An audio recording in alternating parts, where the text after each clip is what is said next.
നമസ്തേ. അമിത ആത്മവിശ്വാസമുള്ള വിഡ്ഢികൾ സ്വന്തം ജീവിതവും മറ്റുള്ളവരുടെ ജീവിതവും എങ്ങനെയാണ് നശിപ്പിക്കുന്നത് എന്ന് നോക്കാം. നമുക്കതിൽ നിന്ന് എങ്ങനെ ഒഴിഞ്ഞു മാറാനായിട്ട് സാധിക്കും. ഈ വിഡ്ഢികളെ അതിജീവിക്കാനായിട്ട് കഴിവുള്ള ആളുകൾ ഈ സത്യങ്ങൾ തിരിച്ചറിഞ്ഞവരാണ് എന്നുള്ളത് നമ്മൾ ഈ അവസരത്തിൽ മനസ്സിലാക്കാനായിട്ട് പോവുകയാണ്. തീർച്ചയായിട്ടും നിങ്ങളുടെ ആശയങ്ങളും നിങ്ങൾ പങ്കുവെക്കുമെന്ന് ഞാൻ പ്രതീക്ഷിക്കുകയാണ്. അമിത ആത്മവിശ്വാസമുള്ള വ്യക്തികളുടെ ഒന്നാമത്തെ പ്രത്യേകത എന്ന് പറയുന്നത്, അതായത് കോൺഫിഡൻ്റ് ആയിട്ടുള്ള വ്യക്തികൾ, അതായത് യഥാർത്ഥത്തിൽ ആത്മവിശ്വാസമുള്ള വ്യക്തികൾ, അവരുടെ അനുഭവങ്ങളിൽ നിന്നായിരിക്കും കാര്യങ്ങളെ മനസ്സിലാക്കുന്നത്. പക്ഷേ അമിത ആത്മവിശ്വാസമുള്ള വ്യക്തികളെ സംബന്ധിച്ചിടത്തോളം അവർ അനുഭവങ്ങളില്ലാതെ മറ്റുള്ളവർക്ക് ഉപദേശങ്ങൾ നൽകും എന്നുള്ളതാണ്. അനുഭവങ്ങളില്ലാതെ ഉപദേശങ്ങൾ നൽകുന്നവന്റെ ഉപദേശങ്ങൾ കേട്ടുകൊണ്ട് ഇറങ്ങുന്ന വ്യക്തികൾ, ഇറങ്ങി പുറപ്പെടുന്ന വ്യക്തികൾ പെരുവഴിയിലാകുമെന്നുള്ളത് കാലമല്ലെങ്കിൽ പ്രപഞ്ചം നമ്മുടെ മുന്നിൽ കാണിച്ചു തരും എന്നുള്ളതാണ്. അതുപോലെ തന്നെ അമിത ആത്മവിശ്വാസമുള്ള വ്യക്തികളെ മറ്റുള്ളവർക്ക്, അതായത് ഇവരെ പോലെ തന്നെയുള്ള വേറെ വ്യക്തികൾക്ക് ഉപദേശം കൊടുത്ത് പെരുവഴിയിലാക്കാനായിട്ട് സാധിക്കുമെന്നുള്ളതാണ് വളരെ എളുപ്പത്തിൽ തന്നെ. കാരണം ആരെങ്കിലും എന്തെങ്കിലും പറഞ്ഞ് മോട്ടിവേറ്റ് ചെയ്യുന്ന സമയത്ത് എടുത്തു ചാടി ഇറങ്ങി പുറപ്പെട്ട് അവസാനം പെരുവഴിയിൽ നിൽക്കുമെന്നുള്ളതാണ്. അപ്പൊ നമ്മുടെ ജീവിതത്തിൽ നമ്മൾ ഇതുപോലെയുള്ള വിഡ്ഢികളാകാനായിട്ട് പാടില്ല. ഇവരെ തിരിച്ചറിഞ്ഞുകൊണ്ട് നമുക്ക് എങ്ങനെയാണ് നമ്മുടെ യഥാർത്ഥത്തിലുള്ള കോൺഫിഡൻസിനെ ഉപയോഗിച്ചുകൊണ്ട് മുന്നോട്ട് പോകാനായിട്ട് സാധിക്കുന്നത് എന്നുള്ളതിലേക്ക് ഒരു ഇൻസൈറ്റ് തരാൻ വേണ്ടി കൂടിയാണ് ഈ വീഡിയോയിൽ ഈ വിഷയങ്ങൾ സംസാരിക്കുന്നത്, ഈ ലക്ഷണങ്ങളെക്കുറിച്ച് പറയുന്നത്. അമിത ആത്മവിശ്വാസമുള്ള വ്യക്തികളെ സംബന്ധിച്ചിടത്തോളം അവർക്ക് കോൺഫിഡൻസ് കൂടുതലായിരിക്കും, പക്ഷേ ക്ലാരിറ്റി കുറവായിരിക്കും എന്നുള്ളതാണ്. അപ്പൊ നമുക്ക് ഒരു അടിസ്ഥാനമില്ലാത്തതായിട്ടുള്ള ആത്മവിശ്വാസത്തിനെ നമുക്ക് ഓവർ കോൺഫിഡൻസ് എന്ന് വിളിക്കാം.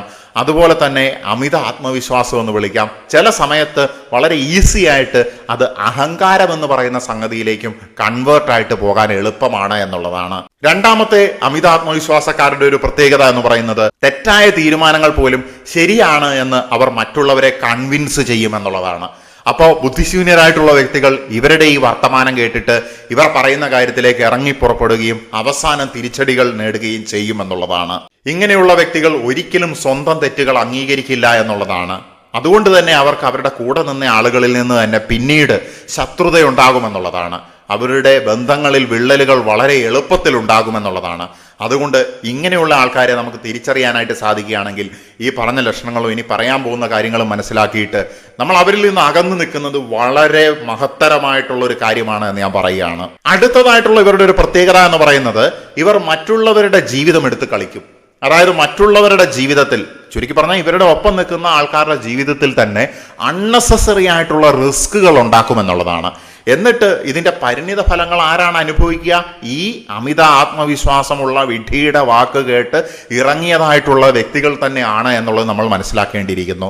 നിങ്ങളുടെ ജീവിതത്തിലേക്ക് ഇങ്ങനെയുള്ളവരുടെ കൂടെ കൂടിയിട്ടുണ്ടെങ്കിൽ അൺനെസസറി റിസ്കുകൾ ഉണ്ടാക്കുകയും അവസാനം നമ്മൾ അതിൻ്റെ പരിണിത ഫലങ്ങൾ അനുഭവിക്കേണ്ടതായിട്ടും വരുമെന്നുള്ളതാണ്. നിങ്ങളുടെ ജീവിതത്തിൽ ഇങ്ങനെ അനുഭവങ്ങൾ ഉണ്ടായിട്ടുണ്ടോ എന്നുള്ളത് നിങ്ങൾ പങ്കുവെക്കും. പറ്റുന്ന കാര്യമാണെങ്കിൽ, പറയാൻ പറ്റുന്ന, വെളിയിൽ പറയാൻ പറ്റുന്ന കാര്യമാണെങ്കിൽ എന്ന് ഞാൻ വിചാരിക്കുകയാണ്. ഇങ്ങനെയുള്ള വ്യക്തികളുടെ അടുത്ത പ്രത്യേകത എന്ന് പറയുന്നത്, വിമർശനം അവർക്ക് ഒട്ടും ഇഷ്ടമല്ല, അസഹിഷ്ണുതയാണ്. ആരെങ്കിലും അവരെ വിമർശിച്ചിട്ടുണ്ടെങ്കിൽ അവരുടെ ശത്രു അല്ലെങ്കിൽ എനിമിയായിട്ട് കാണുമെന്നുള്ളതാണ്. അതുകൊണ്ട് അമിത ആത്മവിശ്വാസമുള്ള വ്യക്തികളെ നമ്മൾ വിമർശിക്കേണ്ട ആവശ്യമില്ല. അവരെ സംബന്ധിച്ചിടത്തോളം അവർ സ്വയം പോയി കുഴിയിൽ ചാടി എന്നാലും ചിലപ്പോൾ പഠിച്ചുകൊള്ളണമെന്ന് യാതൊരു നിർബന്ധവുമില്ല. കാരണം നമുക്കതിനെ പ്രപഞ്ചത്തിന് വിട്ടുകൊടുക്കാം. അവർക്ക് നന്മ വരട്ടെ എന്ന് നമുക്ക് മനസ്സിൽ കരുതാം, അവരെ അനുഗ്രഹിക്കാമെന്നുള്ളതാണ്. അവരെ സംബന്ധിച്ചിടത്തോളം അവരവരുടെ ചെറിയ അറിവിനെ വലിയ ബുദ്ധിയായിട്ട് അവതരിപ്പിക്കുമെന്നുള്ളതാണ്.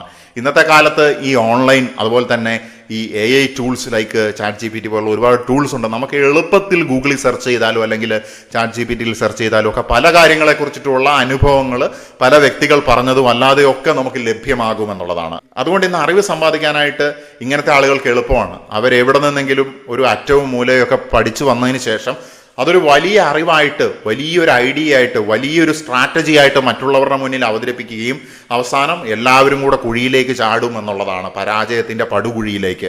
കാരണം ഇവരെ സംബന്ധിച്ചിടത്തോളം ഈ മുറിവൈദ്യൻ ആളെ കൊല്ലുമെന്നുള്ള ആ ഒരു പഴഞ്ചൊല്ലുണ്ടല്ലോ, അത് വളരെയധികം ആപ്ലിക്കബിൾ ആണ് എന്നുള്ളതാണ്. അമിത ആത്മവിശ്വാസി എന്ന് പറയുന്ന ഈ മുറിവൈദ്യൻ പലരുടെയും ജീവിതത്തിനെ നശിപ്പിക്കും, പല കുടുംബങ്ങളെയും നശിപ്പിക്കും എന്നുള്ളതാണ്. അവർ അതിൻ്റെ ഉത്തരവാദിത്തം ഏറ്റെടുക്കില്ല. കാരണം അവരപ്പോഴും ഈ അമിത ആത്മവിശ്വാസത്തിന്റെ ഉന്മാദത്തിലായിരിക്കുമെന്നുള്ളതാണ്. അവരെ സംബന്ധിച്ചിടത്തോളം അവർ അറിവില്ലാത്ത ആളുകളെ, ചിന്തിക്കാൻ കഴിവില്ലാത്ത ആളുകളെ സർഫേസ് ലെവൽ നോളജ് കൊണ്ട് ഇംപ്രസ് ചെയ്യിപ്പിക്കും. അത് കേട്ട് വീണു പോകുന്നവനാകട്ടെ കുഴിയിലേക്ക് ചാടുകയും അതിൻ്റെ കോൺസിക്വൻസസ് അൺനെസസറി ആയിട്ടുള്ള റിസ്കിനെ ഒക്കെ എടുത്ത് തലയിൽ വെക്കും, ജീവിതത്തിലേക്ക് കൊണ്ടുവരും എന്നുള്ളതാണ്. ഇത്തരത്തിലുള്ള അമിത ആത്മവിശ്വാസമുള്ള വ്യക്തികളെ സംബന്ധിച്ചിടത്തോളം അവർ ഒരുപാട് പ്രശ്നങ്ങൾ സൃഷ്ടിക്കും. എന്നിട്ട് അതിൻ്റെ ഇടയ്ക്ക് വളരെ കാമും കോൺഫിഡൻറ്റും ആയിട്ട് അവർ അഭിനയിക്കും. അവരുടെ ഉള്ള് തകർന്നതായിരിക്കും. ഉള്ളിൽ ശൂന്യതയുള്ള ഉള്ള് തകർന്നതായിട്ടുള്ള വ്യക്തികളാണ് മറ്റുള്ളവരുടെയും ജീവിതത്തിനെ തകർക്കുന്നത് എന്നുള്ളതാണ്. അവസാനം ഇത്തരക്കാരുടെ വാക്ക് കേട്ട് നടന്ന വ്യക്തികൾ കഷ്ടപ്പെടും എന്നുള്ളതാണ്. Over confidence is dangerous. അതുണ്ടാക്കുന്ന ഡിസ്ട്രക്ഷൻ അതിനേക്കാൾ ഡേഞ്ചറസ് ആണ്. അതുകൊണ്ട് നമ്മുടെ കർമ്മം എന്ന് പറയുന്നത് നമ്മുടെ ബോധം ഉപയോഗിക്കുക, ഇങ്ങനെയുള്ള വ്യക്തികളിൽ നിന്ന് അകന്നു നിൽക്കുക, അതിജീവിക്കുക എന്ന് പറഞ്ഞുകൊണ്ട് തൽക്കാലത്തേക്ക് തുടരുവാൻ വേണ്ടി ഈ പ്രപഞ്ചത്തിൻ്റെ സന്ദേശം ഇവിടെ നിർത്തുകയാണ്. നിങ്ങളുടെ അനുഭവങ്ങളും പങ്കുവെക്കാൻ സാധിക്കുന്നതാണെങ്കിൽ നിങ്ങൾ ഷെയർ ചെയ്യുമെന്ന് വിചാരിച്ചുകൊണ്ട് ഞാൻ തൽക്കാലത്തേക്ക് തുടരുവാൻ വേണ്ടി തന്നെ നിർത്തുകയാണ്. നമസ്തേ.